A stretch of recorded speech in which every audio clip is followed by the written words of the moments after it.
Fala, galerinha! Beleza? Eu sou Marcelo Bolinha e estou resolvendo exercícios de lançamento oblíquo e lançamento horizontal. Eu vou fazer agora a seguinte questão. No Campeonato Paulista de Futebol, um jogador presenteou os torcedores do seu time com um gol, no qual, ao correr para receber um lançamento de um dos atacantes, o goleador parou a bola no peito do pé e a chutou ao gol.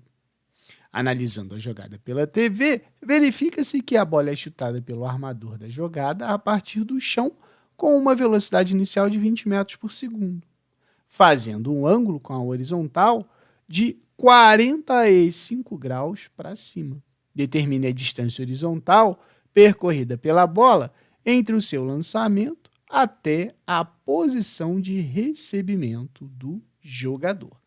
Então, para resolver essa questão, a gente tem que lembrar da teoria de lançamento oblíquo, tá?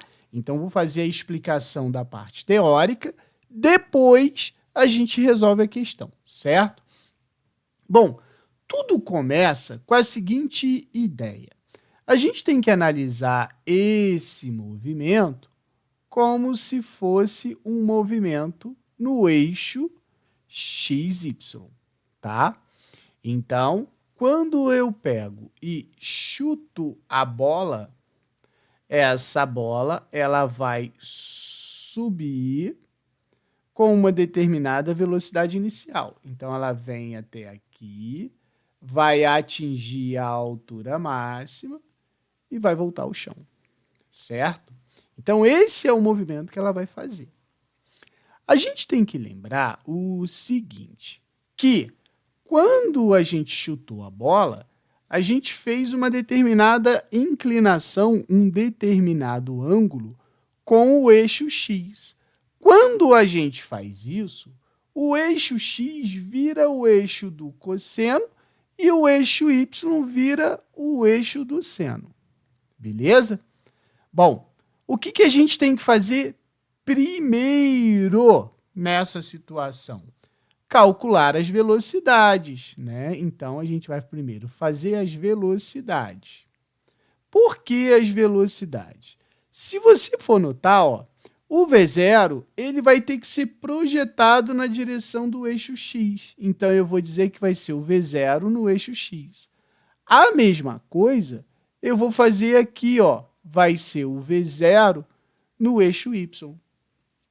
Então, eu posso afirmar que o meu V0 no eixo X vai ser o V0 no cosseno do ângulo. A mesma coisa eu vou fazer para o meu V0Y, que vai ser o meu V0 no eixo do seno. Beleza? Então, agora que eu determinei as velocidades no eixo X e no eixo Y, eu posso pensar assim, olha só. Quando a bola subiu, à medida que ela vai subindo na direção do eixo Y, ela vai perdendo velocidade. Quando ela chegar aqui em cima, ela para de subir. Isso quer dizer que a velocidade na direção Y é igual a zero. E nesse ponto aqui, a gente tem a altura máxima. Então, a segunda parte que eu vou fazer do problema é analisar o eixo Y. O eixo Y a gente pode notar que é um movimento onde a velocidade diminui e quando ele cai a velocidade aumenta. Então, eu posso falar que esse aqui é um movimento uniformemente variado. Lembrando que, quando o corpo está subindo, a gravidade tem sinal negativo, porque é um movimento desacelerado. E aqui, nesse momento, eu posso fazer duas perguntas. A primeira pergunta que eu posso fazer é o seguinte: o tempo de subida. Quanto tempo o móvel demora para subir? Ou seja, para sair daqui do início do lançamento e chegar até a altura máxima?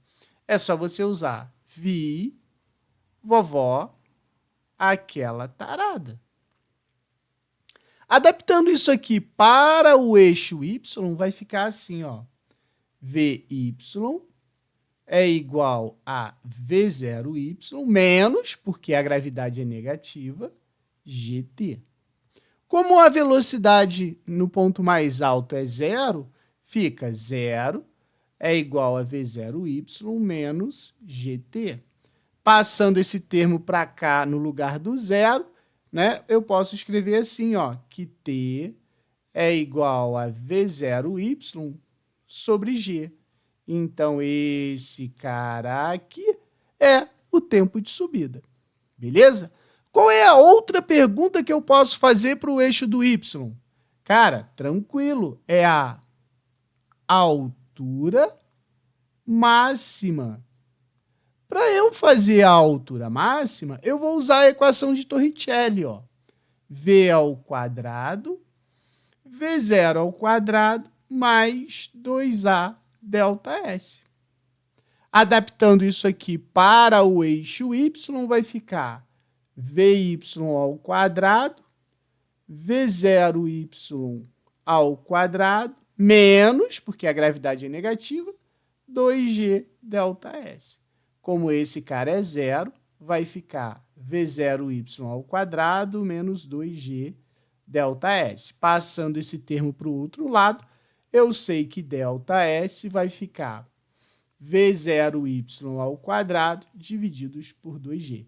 Esse cara aqui é o meu alcance, certo? Agora que eu analisei o eixo y, eu vou analisar o meu eixo x, né?